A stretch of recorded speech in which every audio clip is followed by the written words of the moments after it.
What's going on, everybody? Demarco and Laura Mahoney here for another episode of the Strength with Purpose show. And today we're going to talk about deadlifts. We're going to talk about why people should deadlift, particularly why parents should deadlift. And we're going to dispel some very commonly held beliefs regarding the deadlift. You'll hear people say, oh, don't do deadlifts. They're bad for your back. You know, they're not functional and they lead to pain. Then they're bad for you. So we're going to get into some of that. We have a client question that we're going to address in a little bit as well, talking about grips and different hand positioning on the barbell. We'll also talk about the different types of deadlifts that you can do, the various examples of it in daily living, particularly focused towards kind of lives as parents, trying to figure it all out and do our thing and have some fun. And we'll go into the why and the how. So we're going to teach you the basics of the deadlift. And Laura, if you will take over for a moment, please give them your deadlift resume, which is definitely more impressive than mine. It's funny. So I like fell into like the world of powerlifting. I'm just like stubborn and I'm strong. So put those two together. I was like, all right, I'm just going to be a really strong girl. And then people told me I should start competing. So I planned training for 2 years in order to compete because I knew I could get a state record. So I like literally did no competitions until the day like I felt confident enough to be able to get a state record. Did that competition and I got one. But I started off, I can remember the first time I like really intentionally deadlifted in college. And I just went to the gym. I was with some friends and I just like threw the weight up and I was like, oh shit, that actually really hurt my back. And I saw my friends' faces. They're like, oh, you shouldn't have done that. And here I was like trying to play it off, like, oh, I'm fine. It's no big deal. But I had no idea what I was doing at the time. And then, fast forward however many years and I got a state record. So I feel like that's helpful for people to know it's never going to be perfect right away. Or Yeah. somebody should say it's not going to be perfect right away because it's not. It's very technical. But at the same time, you can do it in ways where you're not going to hurt yourself if you have these cues and these reminders in play before you go into the lift.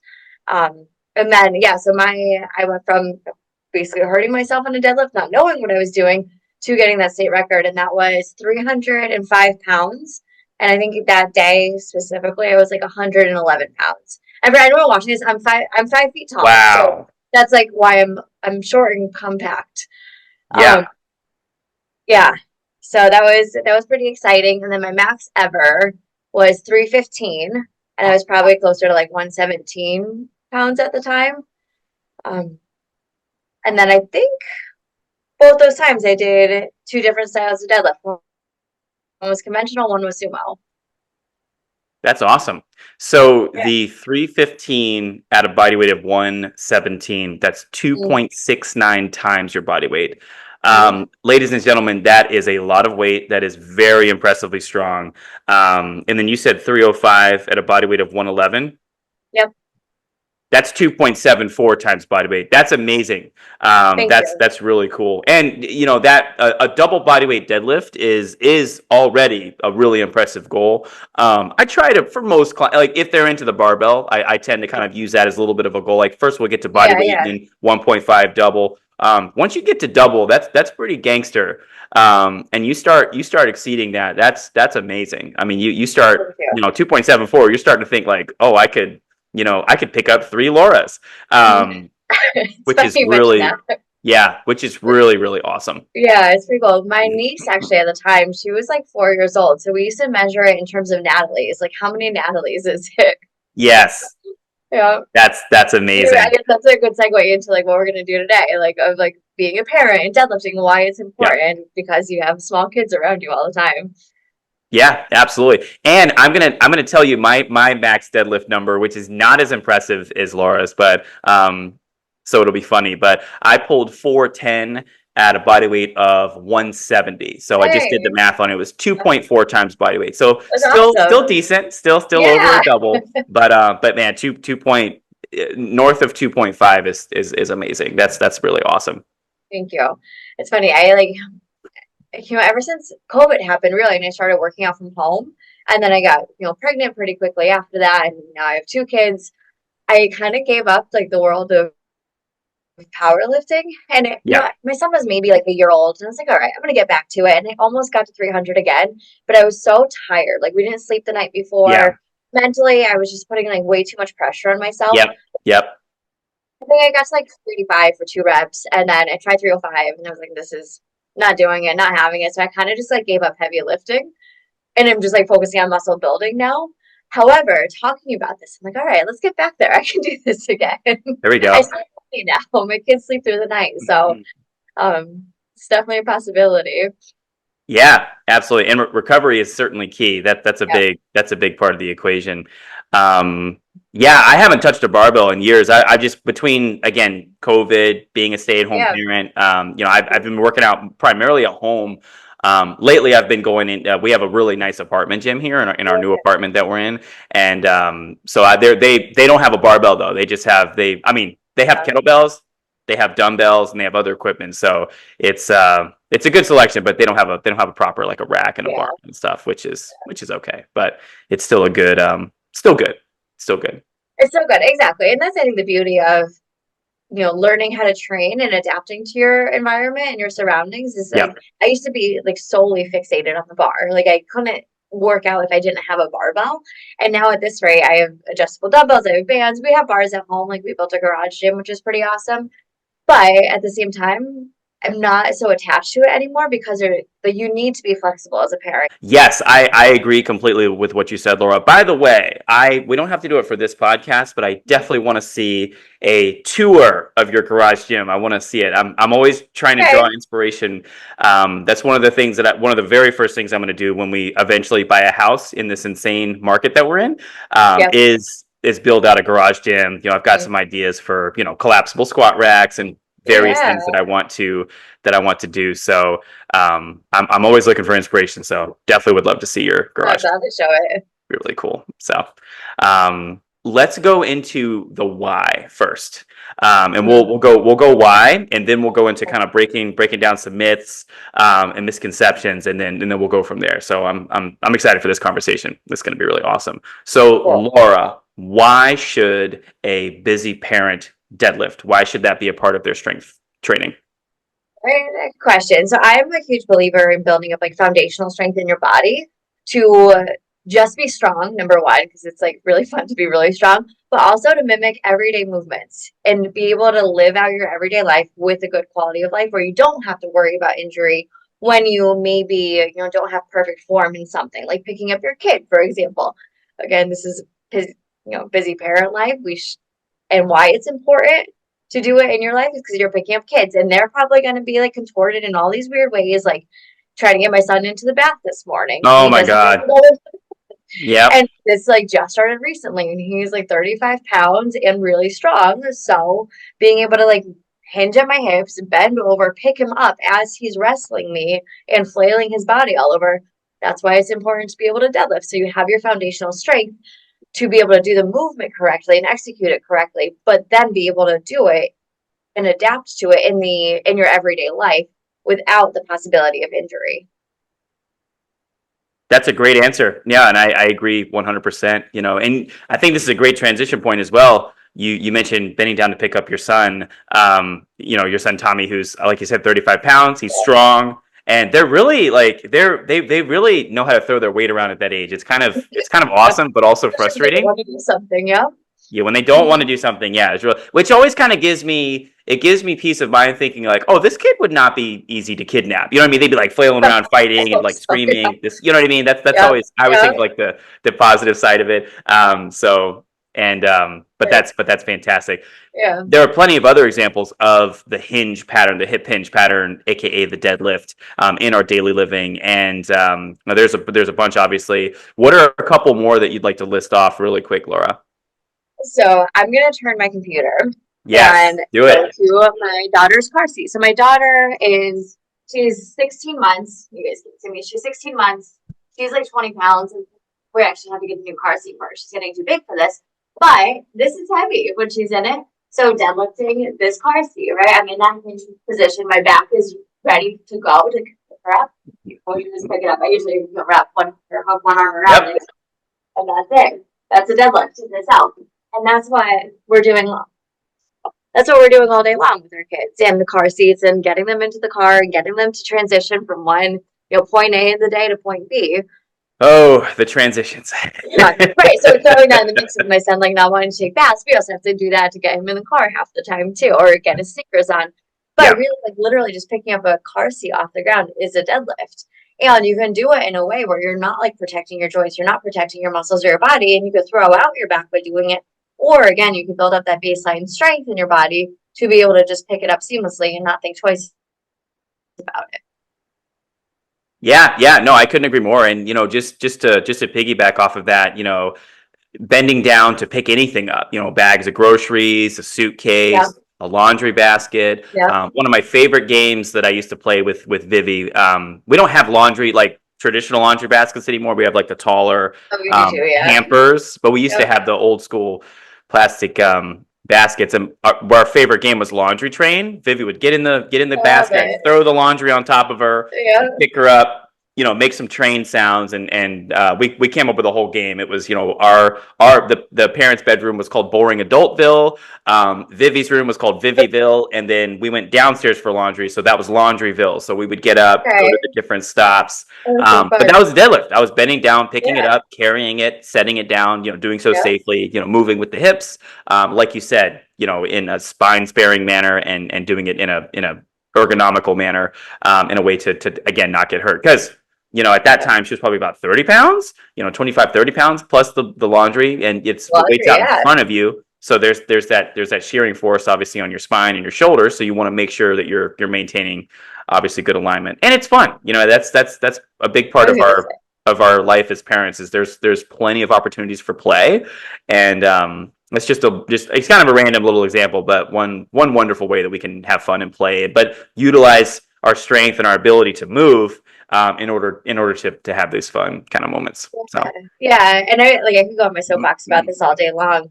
But like the more energy your body has, so the more you exercise, the more muscle you have, like the better your metabolism is, which means your cells ultimately have more energy to be able to have more fun also.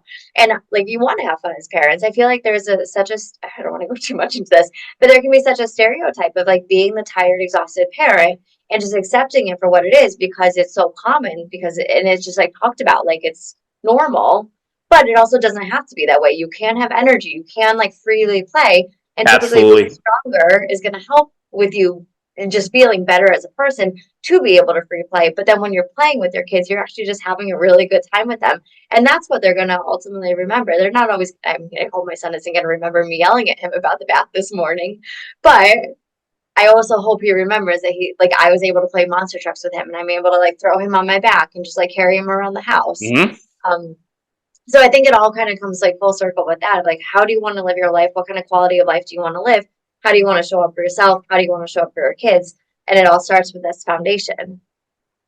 Yeah, no, this is amazing. I'm just, you notice I'm not talking a whole lot. I'm just letting Laura do her thing, which is totally agree. And I love the way that you're putting it. I think it's wonderful, and all very amazing reasons why. And that's the reason. That's why we call it Strength with Purpose. That's why it's the name of my business. Yeah. And also the name of our podcast. Strength with Mm. Purpose show is like that's there's a purpose behind what we're doing. We're not just doing things blindly. There's a reason behind it. And it's funny when you and I were younger, we were just talking about how when you're in your 20s, you're an adult, quote unquote, thinking that you're so busy and so tired and you have so much going on, and then you just don't realize, like, and that's true. Not to say that's not It's true. true in Not the that moment. if Yeah. you're a young 20 something listening to this, please don't take that as an insult.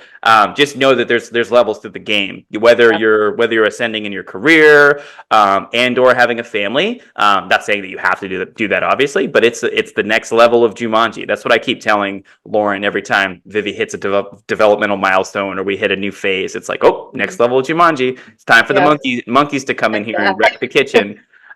Which is kind of what's been going on, by the way. Vivi's been making PB&Js, and it's really adorable, but it's also extremely messy, and not on purpose. She's just, she's She's a kid. Yeah. learning. There's a lot of like fine motor stuff you got to figure out with using a butter knife or a spoon and like spreading it. And it's so funny because she'll grab it and she'll just kind of like do this, but she Yeah. doesn't understand that you're like pressing into the bread into, it just spread like Yeah. she just doesn't understand yet. So it's just Right. very messy. She Yeah. put like half a cup of freaking jelly on her sandwich. I was like, maybe that's a little bit much. So Tommy actually made his first PB&J yesterday too, and same thing. The peanut butter was like falling off the knife. And he like didn't know what to do with it. He was just like letting it drip. I was like, no, you actually have to put it on the sandwich now. Yeah. The same, we're getting used to that in the mess. And I admitted before we started recording, I'm a huge neat freak at heart, but Yeah. throwing kids into the mix, like, and this is kind of with like responsibilities too. Like some things you just have to learn to let go because there's other things that take priority. Yes. Yeah.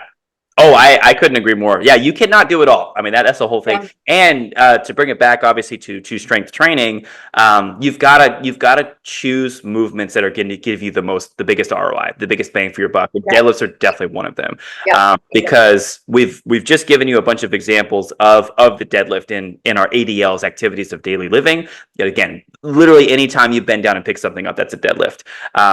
And there's an interesting counter argument that I will hear sometimes where people will say, "Oh, well, I'll just squat instead. I'll just squat for everything." And it's like you could do that, but if we do one movement excessively, then what's that going to lead to? Obviously, overuse injuries, pain, discomfort. Like the body needs variability of movement. We shouldn't be doing these fixed movement patterns and these fixed postures all the time.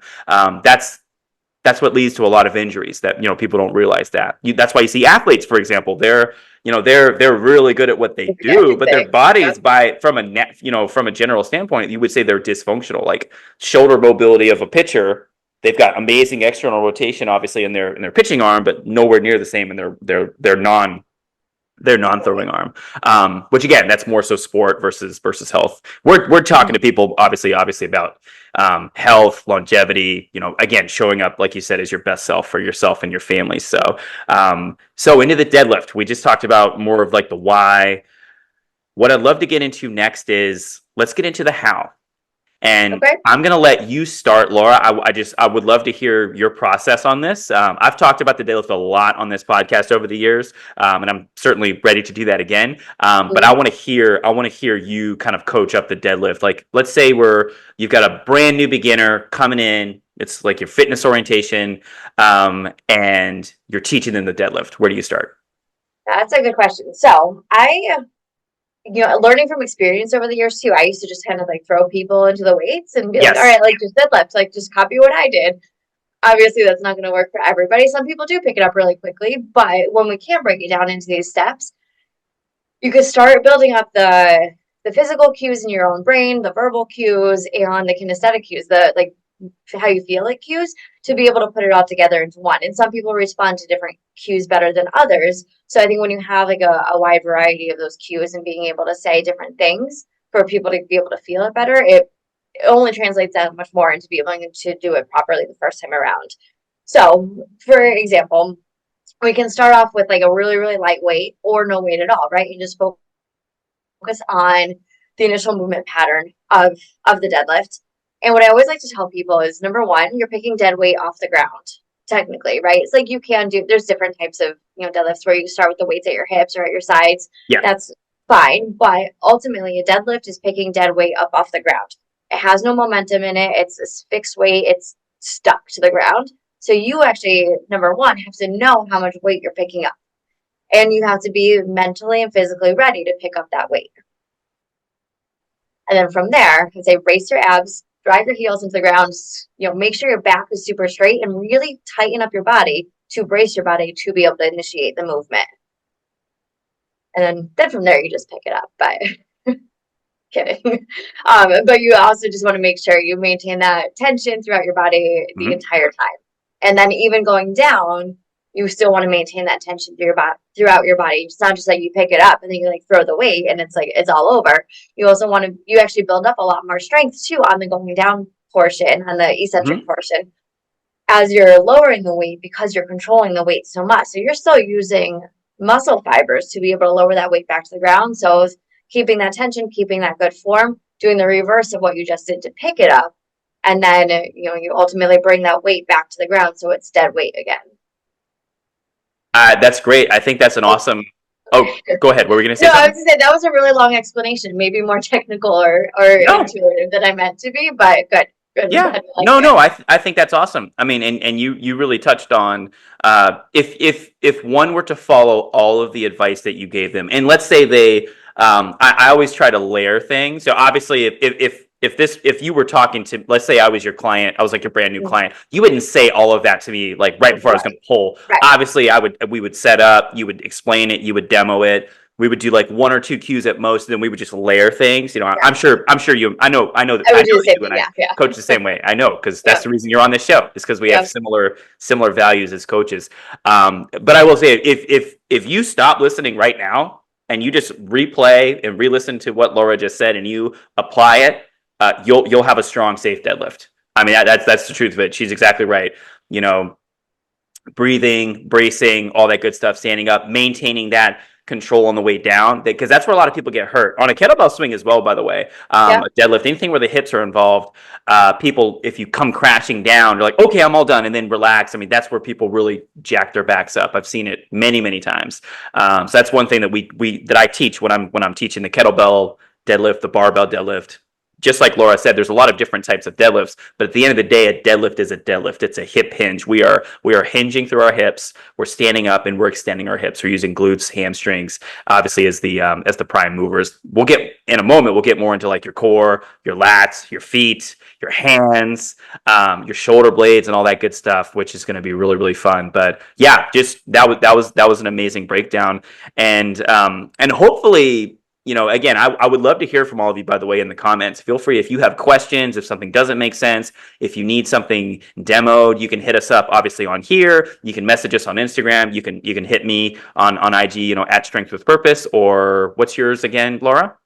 At Laura Mahoney Fitness. At Laura Mahoney Fitness. Good. I was going to say at Laura Mahoney, but I'm glad I asked, so I didn't say it wrong. At Laura Mahoney Fitness, and we'd be happy to post up some videos and do that kind of stuff. So my simple checklist that I eventually get everybody towards is, and this is when you start to feel comfortable with the movement. You understand how to push your hips back, and the cues that I've heard in the past are close the car door with your butt, which I'm sure you've heard before, Laura. Oh no, I haven't. That's a good yeah, one. which is great. Yeah. It's like, you know, or it's like butt to the wall for the deadlift, butt to curb for a squat, where the hips are going to go down. Technically, they're going to go back a little bit, but for the most part, it's a north-south movement via the hips, versus, you know, you're more so kind of drawing back the bowstring on a bow and arrow. For the deadlift, the hips are going to primarily move. Again, they may go slightly down, but again, for the most part, they're going to move back. Yeah, you set your hips back as far as they can go. Yeah, exactly. And when you do that, to continue with the analogy of the bow and arrow, like, you'll feel tension in your hamstrings. They're literally going to be tight, like a bowstring, and that's where that power comes from for the deadlift. And what's really cool is, real quick little side note on it, and then I'll get back to what I was about to say.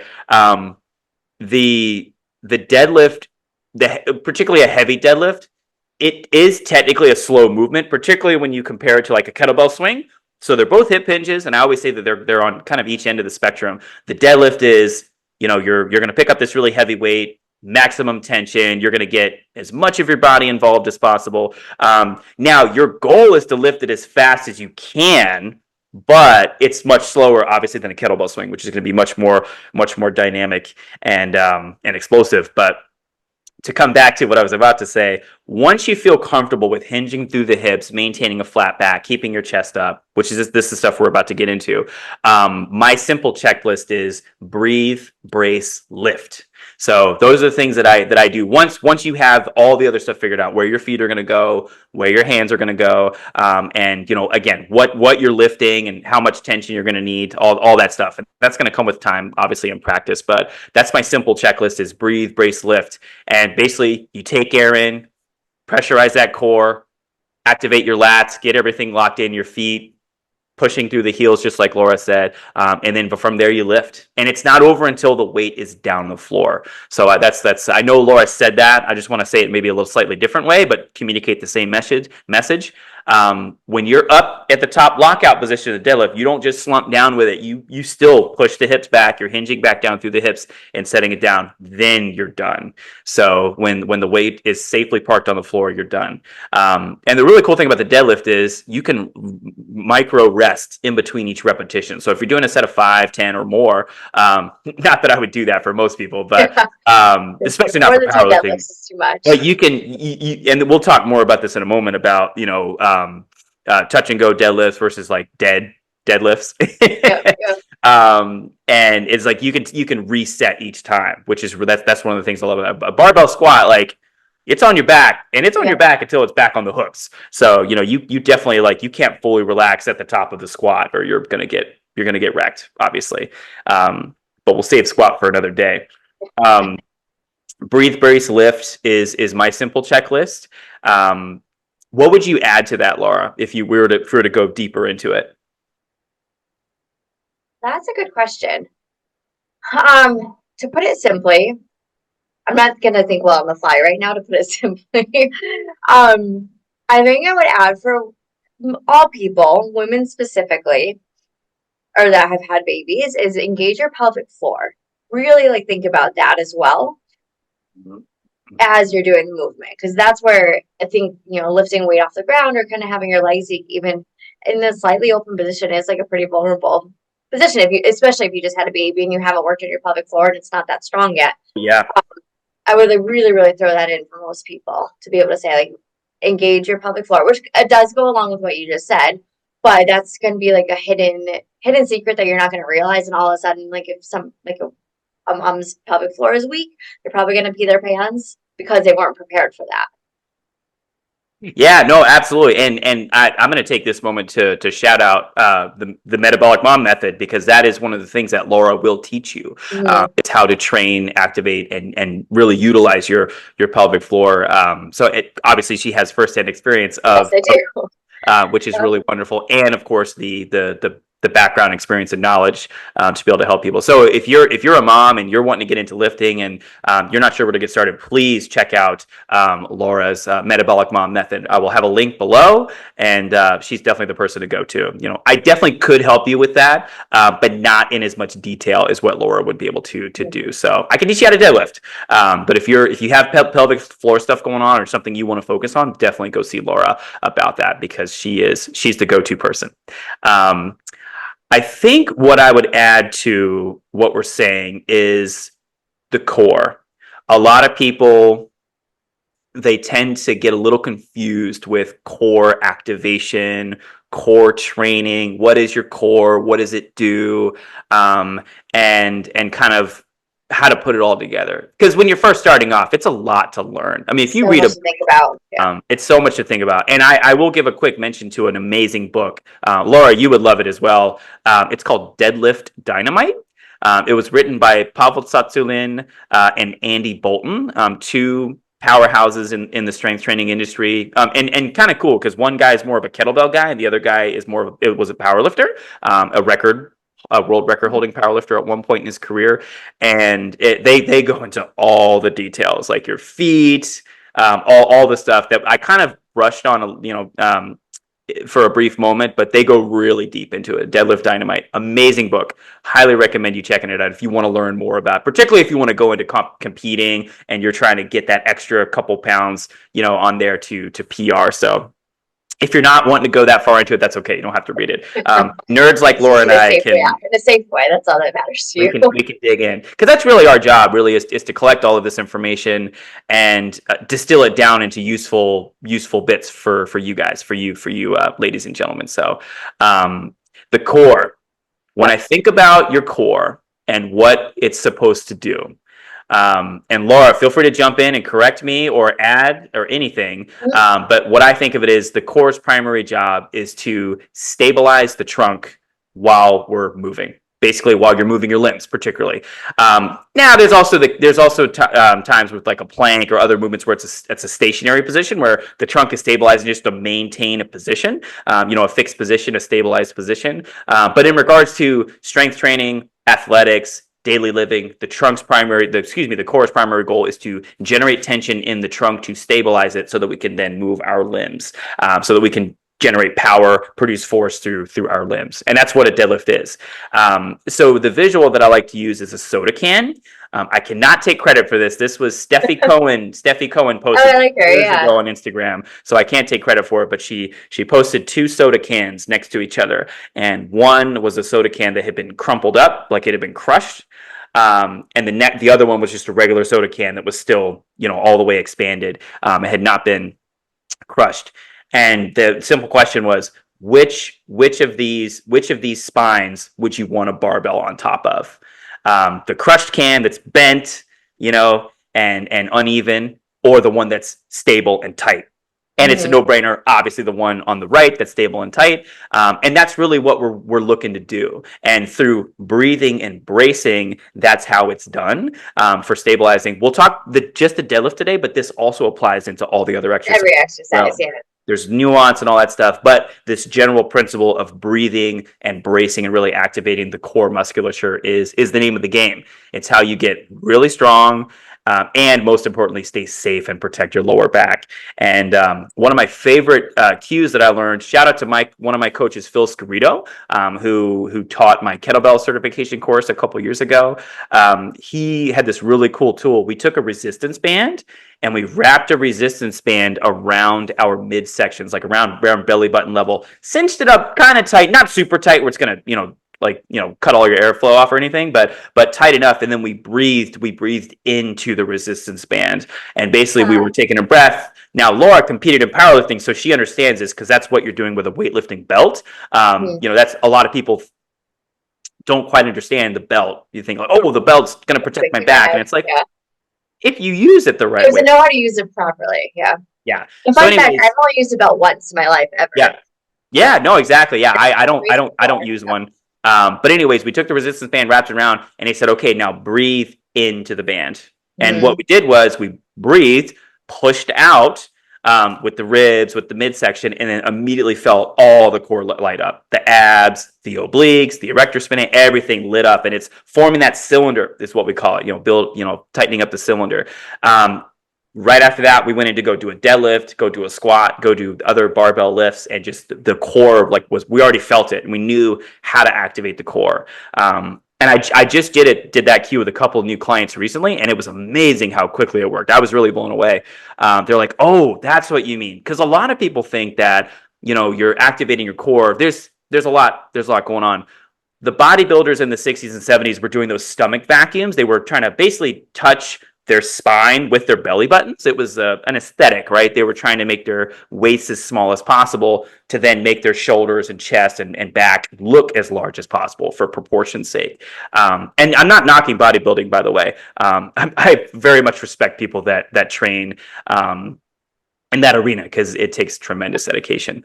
But that, in addition to our very thinness obsessed culture, people think, oh, I need to be, tight. I need to be I need to suck it in, and that's engaging your core. But like the soda can, it compromises the structure. It doesn't give you that tight, stable, base that you need to lift weight. So that's why when you breathe out, breathe in, you're breathing against the belt, against the resistance band to expand and fill with air and pressurize. So you do that. I mean, that really takes off almost all of your potential for lower back pain because you're bracing and you're in a good position and you're tight and safe. So Laura, would you add I anything say, to that? couple things. I say you're also lifting a weight that's safe for you, right? Like we're not trying to lift like weight Yes. that's unattainable for you. That's number one to safety also. Two, I was actually going to say core. I was debating pelvic floor versus core. So I do think they go hand in hand. Obviously, they're They separate do. things, but they do go hand in hand. But I think all of like what we both said like falls under the umbrella of bracing still.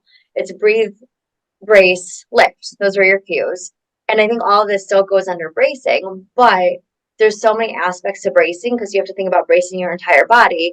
And that's where we forget to compartmentalize it all. And that's where you have to keep practicing it to build up bracing and bracing your whole body at the same time for it to become second nature. Because it's going to feel like really weird at first. You're going to say, like, how can I squeeze my glutes and squeeze my pelvic floor and squeeze my core and fix my shoulders all at the same time? But you have to just practice it, number one. But I think those two are, yeah, keys to at least doing it in a safe way. And then I also wanted to mention that I have a free video on YouTube. I call it the tummy tightening tutorial, which is basically like 15 minutes of learning how to engage your core properly and how to be able to translate that into the exercises that you're going to do in your workouts. So if anyone wants that video, it's free, it's 15 minutes. Let me know so I can get that out to you. But also, what I give my clients is like another tutorial basically on core engagement. And specifically translating that into all the exercises. And I go through all the major movement patterns of the body and how to brace your core and maintain structure in your body as you're doing the squat, as you're doing the deadlift. So it's, again, another like quick 10-minute resource that could be available to you if you wanted. That's amazing. Yeah, no, yeah, I highly recommend everyone take her up on that. That's wonderful, and that's what I love about YouTube is we can get into long form content. We can really do deep dives, and there's so many wonderful ways to just like share our knowledge with essentially an unlimited amount of people, and continue to add value. So I think that's really awesome. So we've gotten into we talked about the breathing, the bracing, the lifting, all that good stuff. I'm gonna bring it back very briefly, just to give people a little bit more of a visual, to kind of help with it. Because again, I'll be honest with you, when I first started as a personal trainer in 2012, I had just gotten my certification, and I remember thinking, "Oh my God, this little piece of paper says I'm quote unquote a fitness expert, but I don't know what the hell to do." That's how I felt too. I have a whole degree in this too, and I still felt the same way. Yeah, yeah. And I remember I was reading articles on T Nation. I was watching videos. I was, podcasting wasn't quite as big back then. Nowhere near what it is now, obviously. But I was like still seeking out resources and books, just trying to learn as much as I could, And I've fortunately found some really awesome coaches that helps take me under their wing. But my first 3 to 6 months as a coach, I didn't know the difference between a deadlift and a squat. Like I would just see people do the movements, and I remember thinking to myself, "Man, those look almost the same. Like they're kind of the same movement." So if any folks out there are kind of confused about that, that's one of the reasons I wanted to go into this little bit here, because I very much was in that camp of like, a squat versus a deadlift. I don't know. They kind of look the same. You're moving your legs, you're lifting weight up. What's the difference? And obviously, the visual I mentioned earlier was close the car door with your butt. Your hips are going straight back while maintaining you're keeping your chest up, keeping a flat back. Squat, hips are going to go down, ass to curb. That's one of the cues that I've heard many, many times. The visual that I want you to think about is what I call the triangle position or the wedge position. And basically it is, I always kind of put my arm at this angle to give people a little bit of a visual. You can also do it with like two arms, but basically it is shoulders above hips and hips above the knees. So when the hips are above the knees, even slightly, you're still in what we would call a hinge position. We can get more into the nuance of it of like, we're more of a high hinge or a lower hinge position. But as soon as the hips start getting level with the knees, then we're into squat territory, right? We're in closer to like 90-degree, at angle at the hip and the knee, etc. And then below that, we're in a deeper squat position, right? So there's that's the nuance there. But that's what I try to tell people is, first off, let's just get in the position and make sure we can do so pain-free, and see what it feels like. Again, I know that Laura does this too. I have no doubt. So, because before you start even worrying about picking up a weight, it's like, well, let's make sure that we can do the position, make sure there's no pain or anything like that. So, and from there, you're just thinking about, you're going to push your hips back, you're going to keep your chest up. The main mistake most people make is they will tend to kind of cave over with the rib cage, and you just want to keep your chest up. So if Laura and I are not really wearing anything with a logo, but like if someone was wearing a Nike shirt or a t-shirt with a slogan on the chest, one of the cues that I give all of my clients is, if I'm standing in front of you and you're deadlifting or you're swinging, I should be able to see the logo on your shirt. It's one of the cues there. And again, you don't want to overdo it and like, overarch to where we're, hyperextending or anything like that. It's just a general rule of keeping your chest and rib cage position up. So that position there, that's your starting point. You want to get into that what I call the triangle hinge position, triangle wedge position, as I've also called it. Then layering on, breathe, brace, lift, all that good stuff. And we talked about the core. You talked about pushing through your heels, which is a really good cue. And when you stand up, what you're doing is you're driving into the floor, you're pushing the ground away, and you're extending your hips, right? Your glutes and hamstrings are pushing your hips forward into that standing lockout position. Laura, let's go into lats. So let's go a little bit deeper to the deadlift, and this is where you feel comfortable deadlifting. You can do so with no pain. There's no lower back pain, and you want to start optimizing. You want to start getting more out of your lifts and start really taking things to the next level and challenging yourself. What about the lats? Good question. So, and kind of summing up what you just said, I like to think about the body in like neutral position. Your your neutral position at the top, like when you're standing, you're just like holding weights now. You're standing like how you normally would though. And I think a lot of people have the tendency to overarch their back and around their shoulders, or like you said, if they're sticking their chest up way too much and they're like really pulling their shoulders back to like open up their chest, they're probably going to arch their lower back too much. And that's where we can start getting into like a little bit of pain and injury and Yes. discomfort. And we're not protecting our bodies anymore. So I actually really like to think about not like you're not moving your upper body like at all. Your upper body is just there stabilizing the rest of the movement. And you're thinking about, like you said, like pushing through your hips and your hamstrings to stand up tall to be able to lift the weight off the ground, but you're not pulling up with your back at all. You think about pushing your hips forward, you're not pulling up with your back, and you're not pulling from your arms. So those are some hopefully some helpful cues also for people. But then when it comes to the lats, kind of piggybacking on what I just said, your upper body is just staying neutral. So oftentimes you want to engage your lats enough to be able to hold that weight so your shoulders are stable, so they are neutral, so they're tight, so that the weight stays close to your body and they're not coming away from you and putting your shoulder in a compromised position. So there's a saying with like the shoulders and the hips specifically, you're sacrificing stability for mobility because your shoulders can move in, a full circle. Your hips can move in a full circle. No other joints are going to be able to do that in your body, right? Like if you think about your elbow, you're just bending it and straightening it. You can't really rotate your elbow. So we're actually just trying to engage your lats to be able to stabilize your shoulders as much as possible. So the weight's not pulling them and you're not going to pull anything in your shoulders. So that's, I feel like, baseline description of that. Yeah. But oftentimes what I'll see when people are lifting is, so I'm like thinking, so I'm like looking down as No, I'm go doing for it. this. This is great. As you're lifting, as you're keeping your lats squeezed, when people have the tendency to come up, they roll their shoulders up towards their ears, and Yes. that's not engaging your lats anymore. That actually takes like most of the engagement out of it. But they're just kind of using the momentum from lifting up to think that they need to lift their shoulders up also, and they don't.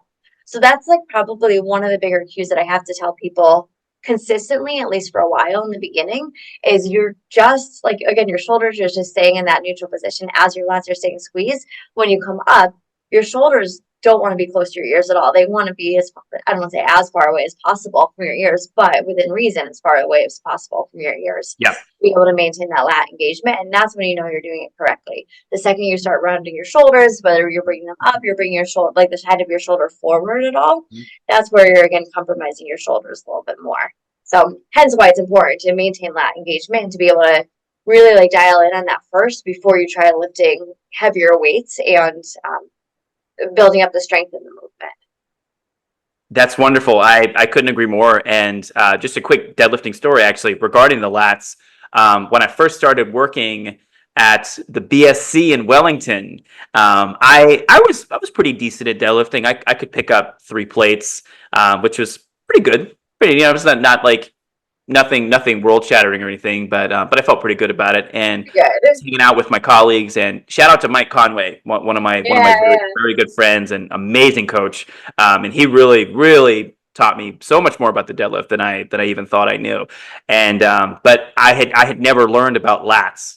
Back then I didn't know anything about activating your lats. I knew how to breathe. I basically would just like take a big belly full of air and hold it, and that was yeah, kind of part of it. That was part of it for sure. And then I would just stand up, but I was very much focused on my arms helping to pull the weight. And again, I was definitely one of those people that was kind of shrugging it up a little bit and doing all of that. But Mike taught me about making orange juice with your armpits. So basically, oh yeah, that's imagining your good. oranges in your armpits and pushing the shoulders down. Scapular depression is the Yeah, fancy terminology for it. But really activating, anti-shrug was the cue that he told yeah. me. It was like, don't shrug, do the reverse of the shrug, the anti-shrug. And I remember I was I was doing trap bar deadlifts, and I had like 3 something on the bar, like 325 or 315. And he taught me that cue. And then I tried it, and then that 325 felt very light, like it shot up. And I couldn't believe it. I was really blown away. And I said, "Oh shit, let me put some more weight on this thing." And I put 365 on there, and that went up really easily.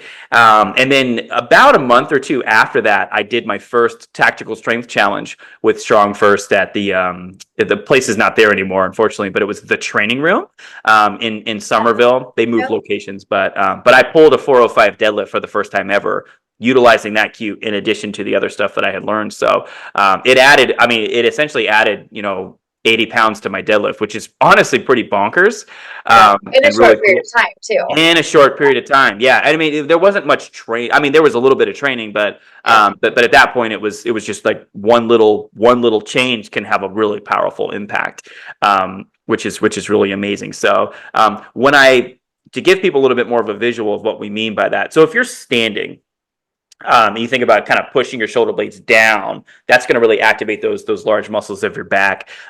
Different lifters will set up very differently. If you watch YouTube videos of deadlifters, their setups are all so different. You've got Hafthor Bjornsson, who's super popular, of course, as the Mountain from Game of Thrones, and he's world's strongest man competitor, and just a very insanely strong human being. He will roll the barbell out away from him and then roll it in, set, and then pull. And I can see when he's doing that, as he's rolling the bar in, he's generating that tension in his lats and in his core and locking everything, and then standing up from there. You've got other lifters that pull very differently. And we may not even get into this today because of the time, but like sumo versus conventional and all that Yeah. stuff. There's many rabbit holes we could go down with this, but you can do it from the top position. You can stand up, push your shoulders down, and just stay there as you set up. What I like to do is I will bend down, I will get into that triangle hinge position, and then I'll inhale. I'll actually shrug a little bit on the inhale, and then as I'm bracing, I'll push my Oh, shoulders yeah. down into Okay. Makes position. sense. It's almost like this bit of an exaggeration, and there's a theatrical element to heavy deadlifting too that people can Yeah. get into, and Yeah. I've certainly been into. I love it. I think if it's good for your mental health, and I'd rather you be lifting heavy weights in the gym versus going off and doing other things to cause Yeah. trouble. But I will inhale, and as I inhale and brace, I will then push my shoulders down, brace the abs, and then pull from that position. So, and if you're thinking about it from standing, it's shoulder blades really kind of pushing just down. Yeah. A lot of people have heard the cue about shoulder blades back for certain movements, for like rows or face pulls, where we're really focusing on the upper back. And unfortunately, they kind of have applied that to all the other moves. And it's like, no, it's each movement is a little different. So there is nuance there, which is why people hire us to teach. Yeah. Mm-hmm. To teach those little differences. So if you do the shoulder packing, aka lat activation in the hinge position, my simple thing that I think about is put the shoulder blades in my pocket. So whether if you're hinging, your chest is up, your hips are back, shoulder blades kind of in the pocket, or shoulder blades in the back pocket for a bit. So that's just one little piece there. So we talked breathing, we talked bracing with the core, we talked about activating your lats. You talked about your feet, so pushing through your heels, and that's a big part of it. Is you're pushing the ground away versus trying to pull the weight up. I know deadlifting is called pulling. People call it a pull exercise. It's commonly, whether it's on a leg day or on like a back day, people tend to put deadlifts on a back day because there's a lot of glutes, hamstrings, and lats involved. So there's different ways to program it. But I want you to think less about the muscles that we're using and more about the movement itself. More about we're bending down, we're getting a position, and we're standing up with the weight. And when I started doing that, again, my numbers shot up, and then I went from a 405 up to 410. I haven't deadlifted in a while. I do mostly kettlebell swings and stuff these days, but it made a big difference. Putting in that training and learning those seemingly little minor things that really add up to big numbers, and a state record holder. Which is cool. Yeah, no, it's fine. And I kind of bring this all back full circle, right? Like I competed too, and I'm thinking about the lats activation. I didn't know what my lats were either when I started training. And I was like lifting significant weight for what I was doing, not knowing what my lats were at the time. And same over the years, as obviously they got stronger, as I got more in tune and aware of my body, it just all kind of felt in place a little bit more. Yeah. One thing I do want to say about the lats too, and this is overall, like for every exercise for your everyday living. most people hold tension in their traps and their necks get stiff, their necks get tight. So naturally your shoulder is going to creep up towards your ears anyways because you're tense and you like forget to breathe and you forget to relax and we're, especially as parents, we like typically have high stress and you have to learn how to manage it well. But if you can think about the deadlift or any other exercise, by taking that tension out of your neck, thinking about like stretching your neck a little bit so you're moving your head to the side and then to the other side, that's going to help teach you how to at least relax your neck to be able to get your lats in a better position and a better start making the mind muscle connection a little bit better in order to do all exercises properly. So yeah, I'll leave it at that for the last. But then, like we were saying, there's so many different types of deadlifts, so many different. It's still the same movement pattern. You're still hinging at your hips. Unless you're competing, they all are going to have their own benefits. Well, actually, even if you're competing, they all have their own benefits. But Yeah. it's more technical if you're or specific if you want to compete in a certain style. Yes. However, in your everyday life, it's so helpful to practice all of them because then you're going to be able to learn how to engage the same muscles in different movements to be able to again translate into your everyday life. So you might have, you might be deadlifting your car seat, you might be like wrestling your kid, sumo deadlift or picking up groceries off the floor. Your legs might be a little bit wider when you're picking your kid up off the floor. So they all have their own purposes, and I think it's just so important to develop all of the exercises within that movement pattern to be able to just like I'm going piggybacking what I said earlier, Yeah. build up that foundation in your body. Um, Oh, I agree. No, I think that the two very very good points that you just brought up. I couldn't agree more. Yeah, I mean just from you're exactly right. In powerlifting, if you're looking to pull, big numbers, doing variations of the lift is very beneficial because you're going to hit certain phases of the lift, certain variations and varieties. And on top of that, adding in that variability of movement is going to decrease your chances of getting overuse injury. If we just only barbell deadlift day in and day out, and you're not tweaking things, I mean, you're going to eventually get hurt. And I mean, injuries are definitely inevitable just in life. Like life happens. You're going to do yeah, something funky, hurt your back, hurt yourself. But strength training is very restorative of the body and it's builds resilience. And you're going to decrease your chance of injury, especially when you start strength training properly, using good form, good technique, hiring an amazing coach to teach you how to do things and give you that feedback, obviously, which is a big piece of it. So, and yes, the Romanian deadlift, the single leg Romanian deadlift, a sumo deadlift, a conventional deadlift, a suitcase deadlift, a double suitcase deadlift. I mean, those are all amazing movement patterns. And, you know, I'll give you a really quick little story just to let you know that you don't have to deadlift a barbell. I love the barbell. I mean, you throw some plates on, we've got some Metallica playing, and we're like chalking up and we're fist bumping and high hmm fiving. Like I'm all about it. These days, I don't have direct access to a barbell right now, so I get my fix with kettlebells. But it's amazing the carryover. A hinge is still a hinge, and myself, Mike, and then Sean, who's my coach, my personal trainer, my strength coach, and my really good friend. He, myself, and Mike, we did a kettlebell challenge, the kettlebell sinister challenge. We were doing kettlebell swings, single arm, and Turkish get ups as our two main moves. We were working in some pull ups and other stuff, but we didn't touch a barbell for about 6 months, and we knew how to lift. Not to say we were beginners, obviously. We had done deadlifts before. But in that 6 month stretch, all three of us PR'd our lifts in that strength competition. So just from doing swings. So we're strengthening our glutes, we're strengthening our hamstrings and our grip and our lats. So all that musculature was being worked and getting much stronger. Our work capacity went up. And then we went to the platform and put up big numbers. I made I think I pulled. I mean, mine was only a 5 pound PR, but PRs are still PRs. They still feel. Yeah, they are. They count. I think Sean pulled 430, 445, something north of 4, and then Mike was somewhere in the middle. He was like 415. I think he beat me by like 5 or 10 pounds. So which is always funny when that Yeah, happens. But you always remember that. exactly, yeah, exactly. But again, don't think, oh, I have to deadlift a barbell in order to get strong and build skill in the movement. You can deadlift a Yeah, kettlebell, your car seat, your children, your pets. If you have a smaller animal that you got to bend down and pick up, take them to the vet. The movement is everywhere. There are plenty of exactly. opportunities to hinge.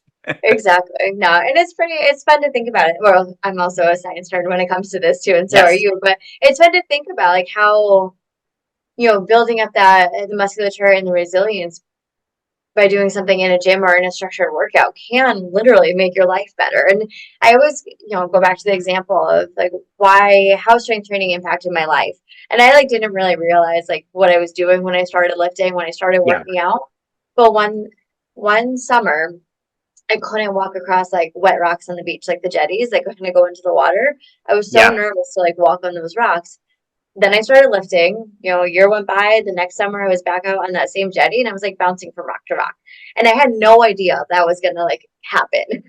I didn't know I was gonna be that strong. I didn't know I was gonna be that comfortable doing it. And it's literally just from doing it all in the gym. So we said in the beginning of this, like people get nervous or they think they're gonna hurt themselves lifting. And you have to know what you're doing. You have to do it in the right way and train appropriately for where you're currently at and what your current physical abilities are. But to be able to do all of that in a structured workout and then have it translate into like literally you being able to live your life with so much more quality and with improvements to be able to live it fully is totally worth like sacrificing 20 minutes a couple times a week. I could not agree more. By the way, I feel like I do this every single podcast, but that little bit you just dropped there, I'm definitely clipping that and throwing it up on various social media platforms. That was awesome. I completely agree with that. And to me, that's the reason. That's the reason I coach. That's the reason I lift weights. That's the reason I coach people on strength training. Is for moments exactly like that.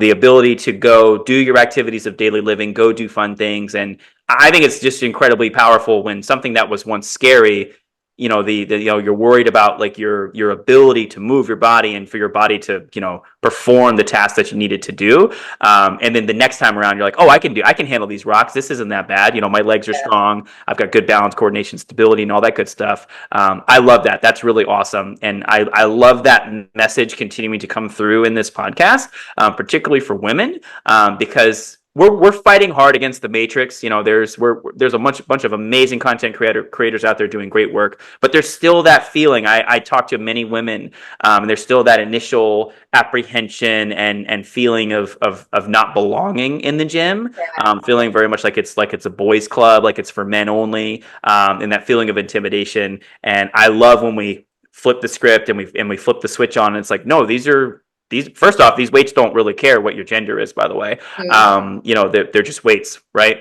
Yeah. And the gym is for everyone. The Yeah. strength is for everyone, and I truly believe that. And I think especially as a parent, like you have to be strong. Your body and mind have to be strong to be able to withstand the stresses of life, parenthood, of the chaos that comes with it. And you're trying to navigate so many things. You've got a career, you've got children, you've got your mental and physical and spiritual health, and financial health and all that good stuff. Your spouse, your relationship with your spouse, your relationship with your children. I mean, it's a lot to navigate. And then with your parents, for everyone obviously whose parents are still around, and grandparents, and it's just there's so much to navigate.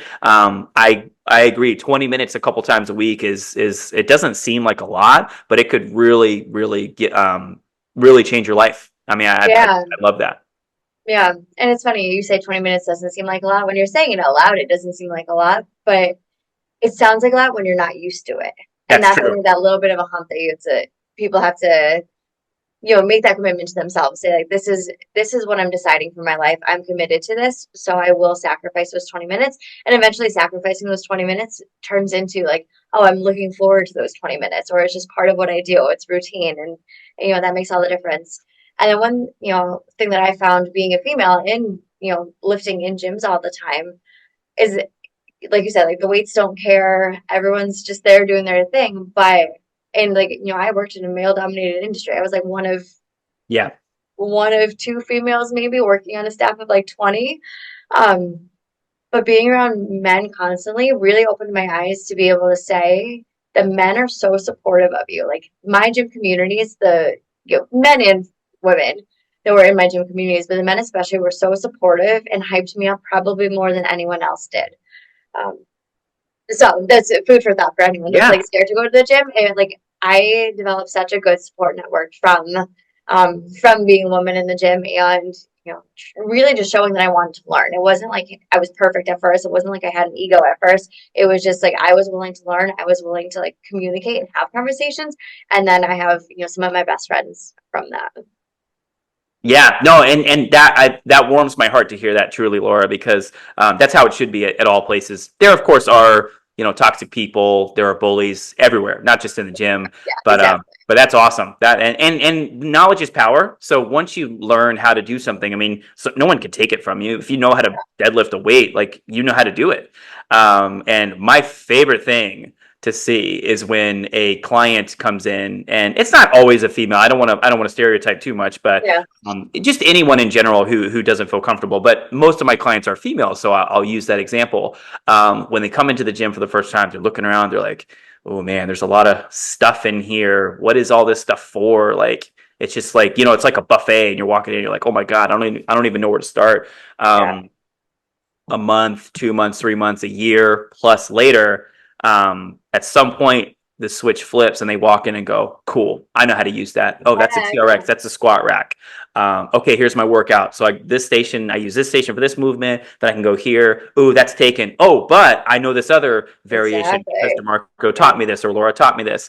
Once that happens, I mean, you're unstoppable because Right. unless someone figures out how to like steal your memories, like in a movie or something, that knowledge is with you for life. So it's truly empowering, which I think is amazing. I do not want to forget your client. Speaking of clients, I don't want to forget your Oh yeah, client's yeah. question. Mhm. And I think that'll be a good spot to kind of wrap up with. I've got it up here. I'll read it out loud.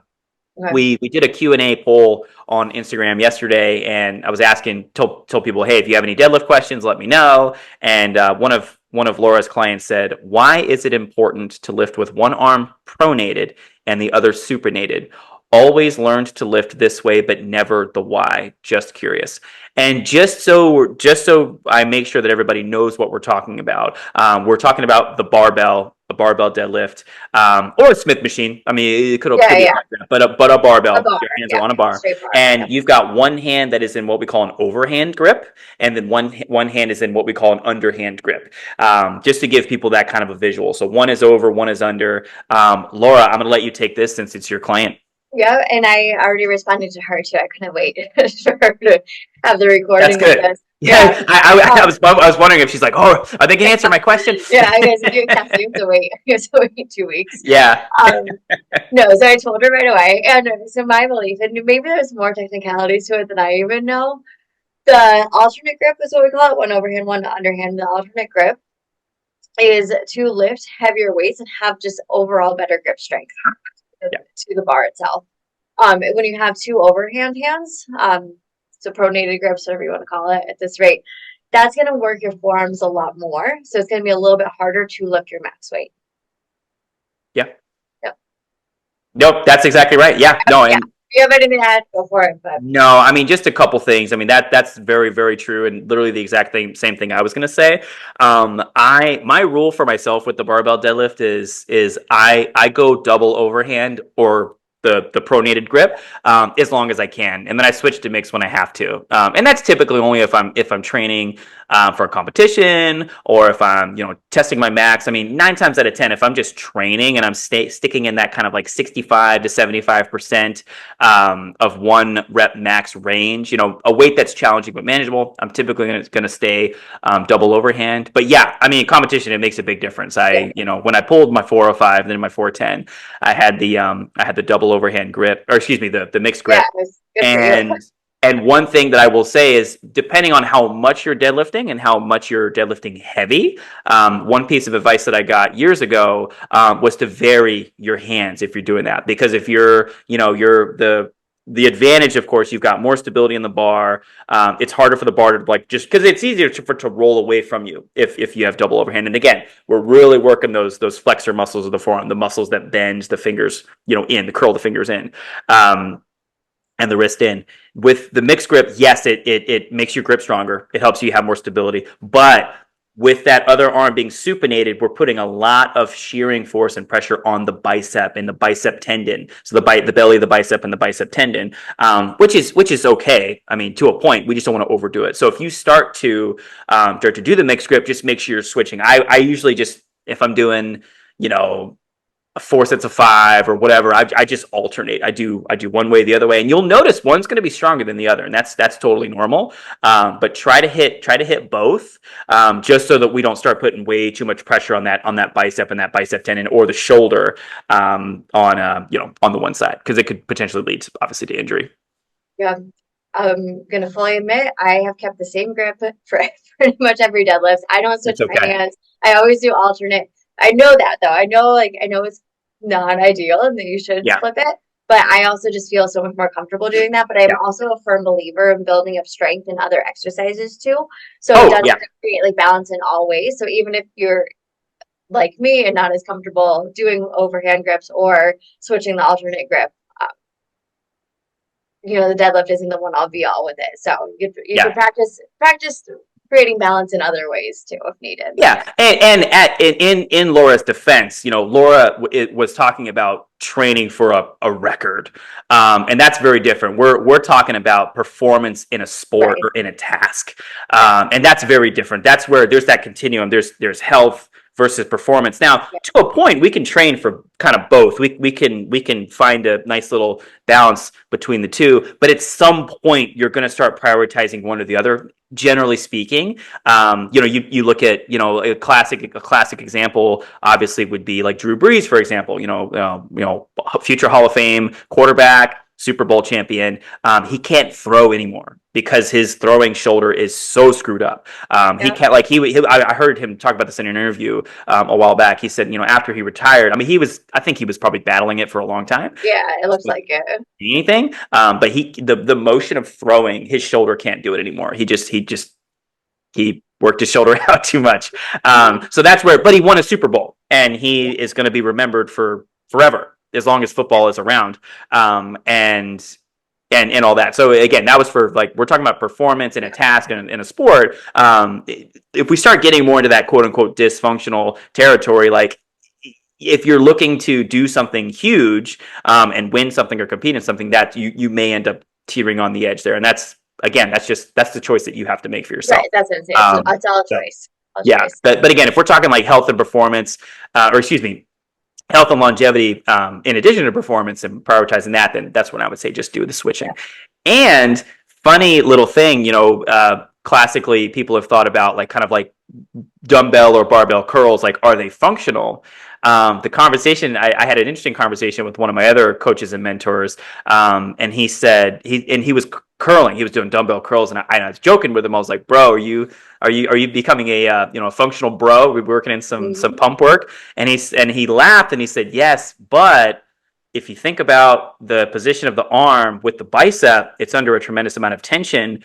The dumbbell curl in that bottom stretched position is simulating that same Yeah. tension, that same pressure as the barbell. So technically speaking, in regards to the deadlift and the mixed grip, a dumbbell or a barbell curl would be functional because we're actually strengthening the bicep and the tendon in that stretch position. So that was kind of one of those, like, matrix, like, whoa, kind of mind blowing moments where I was like, oh shit, curls are functional? Hell yeah.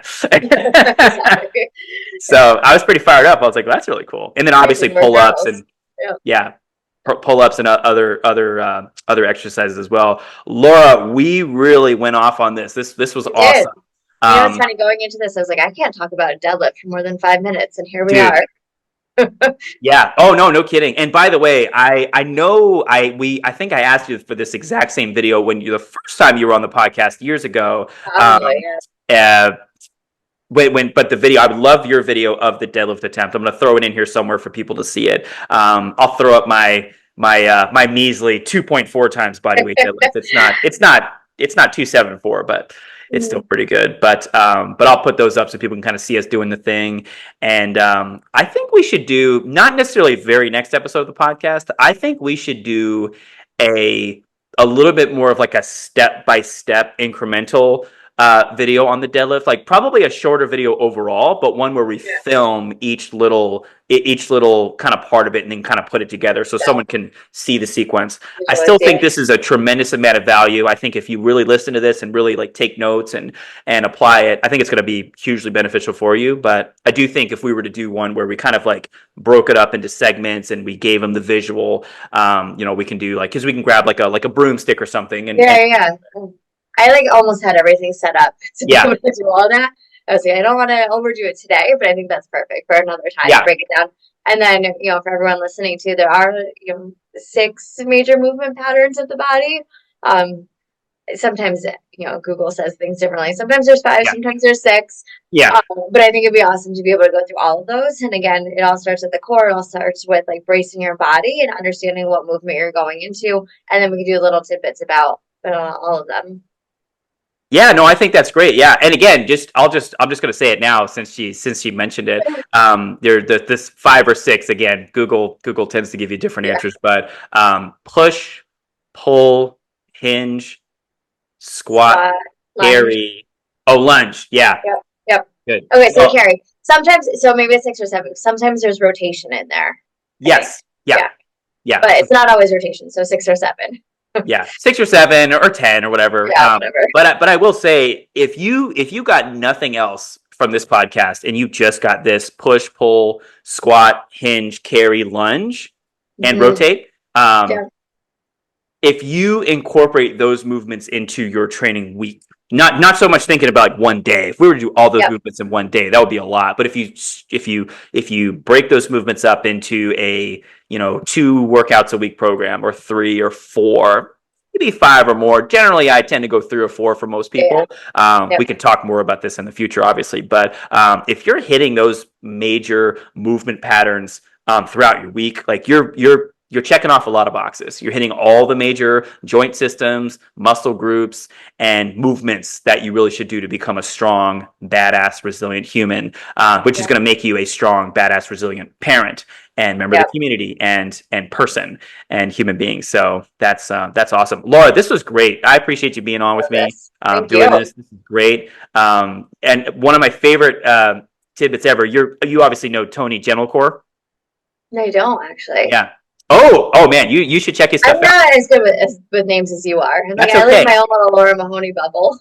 No, that's okay. No, that's okay. When I send you some of his stuff, you'll be amazed that I was able to actually get this guy on the podcast, which is really cool. This was back in those COVID times when Vivi was a baby. Tony Gentilcore is a really cool guy, Boston-based strength coach. He actually was part of the Cressy performance with Eric Cressy, and then he went off and created his own thing. And so, but I remember asking him what his vision, what his mission statement was as a trainer, and one of the things he said was to create deadlifting terminators.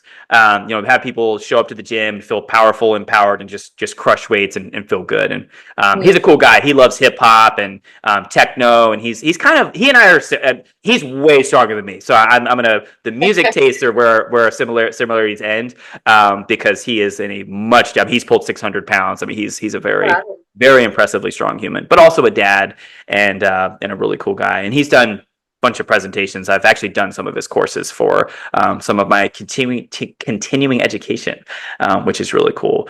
But yeah, no, this is great. I want to thank all of you so much for tuning in. For those of you that are still with us now, thank you for sticking around for the long deep dive into the deadlift. We're going to go more into it in the future. Like I said, I want to do a step-by-step video to really give you that visual of where your feet go, your hands, your positioning, go through some common mistakes and all of that good stuff. And thank you so much for tuning in with us and listening to the Strength with Purpose show. If you got value from this video, please subscribe, hit that thumbs up, like it, help us out with the algorithm, help us grow, and we'll see you guys next time. Thank you. Bye.